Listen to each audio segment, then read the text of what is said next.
हमार सगा नहीं बता, हमार सगा से ऐसे करते कि एमन छोटे जाति के, जैसे हमारे सतनामी समाज के और दूसरा कोई साहू समाज के है, गौड़ समाज के, जो भी है ना वो समाज के हिंदू समाज के काम में रखे। तुम समाज सतनामी समाज के ज्यादा उठा था आवाज और तुमन केस उस कर था ए नाम से तुमन काम में नहीं रख कि हमारा काम में हटाए सकी से। अब मैं केस ठोके होकर नाम से वो सारा केस ठोके तो तुम काम में नहीं रखोगे कि मोर काम से निकाली से। अब मैं 2 साल से भी काम करे हैं जेपी कंपनी में और जेपी कंपनी वाला मोर कुछ सुनाई नहीं दी से, नाम केस करे हो फिर भी वो नहीं सुनाई दी से, उल्टा से पैसा दे के वो घूस भर दी से तो निकल गए अपन काम। कितने घंटा काम करवा रहा था आप लोगों से? हम लोगों से सुबह से 8 बजे से लेकर पूरा शाम से 7 बजे 5 बजे तक हम लोग काम करवाते थे। कोई दिन 6 बजे थे, कोई दिन 5 बजे थे, कोई दिन 7 भी बजे था और घर आते आते 9-10 बजे थी रात में। फिर भी वो 200-250 देता, उससे ज्यादा नहीं देता। मेरा नाम संगीता पात्री। आपका नाम?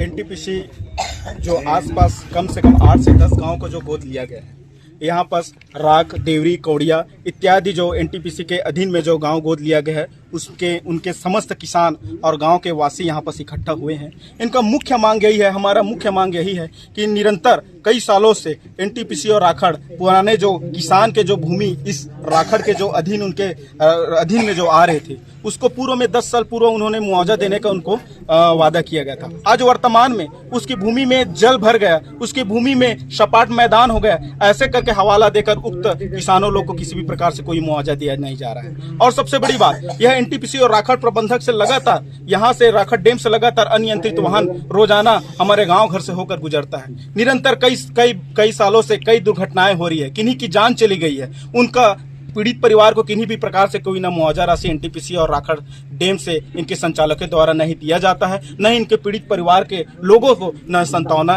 इस एनटीपीसी के संचालक द्वारा, राखड़ संचालक द्वारा किया जाता है। आज सबसे बड़ी विडंबना की बात यह है कि हमारे गांव घर के जल, जंगल, जमीन सभी को नष्ट करने के लिए इन्होंने ठान ली है, जिसकी लड़ाई आज हमारे गांव क्षेत्र के सभी हमारे ग्रामवासी इस चीज की लड़ाई लड़ रहे हैं। मांग पूरी नहीं होगी तो आगे क्या कुछ रणनीति? देखिए, मांग पूरी नहीं होगी तो पूर्व से भी हमने विभिन्न प्रकार के आंदोलन और हमने अपने हक अधिकार की लड़ाई लड़ी है। आज हम सड़क की लड़ाई लड़ रहे हैं, कल हम सदन तक की लड़ाई लड़ेंगे और इस जो लड़ाई है इसको व्यापक रूप से ऊपर तक हम लड़ाई लड़ेंगे।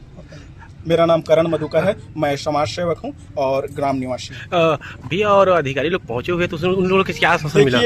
ये अधिकारी कर्मचारी इनके कान में जू तक नहीं चलती है। जब गांव के किसान, गांव के जब ग्रामवासी अपने हक अधिकार की जब बात रखते हैं तो आकर मौके में ये हंसी पर झांसा और छलावा देकर चले जाते हैं। धरातल में किसी भी प्रकार से कोई भी ये उनकी मांग को पूरा नहीं करते हैं। ये पूर्व से भी है और वर्तमान में भी आज भी वैसी स्थिति ये कायम कर रहे हैं। आज हम लोग 2.5 घंटे से 3 घंटे से आवाज अपने हक अधिकार की लड़ रहे हैं, किन्हीं प्रकार से कोई अधिकारी कर्मचारी हमारे मांग को सुनने नहीं आए हैं।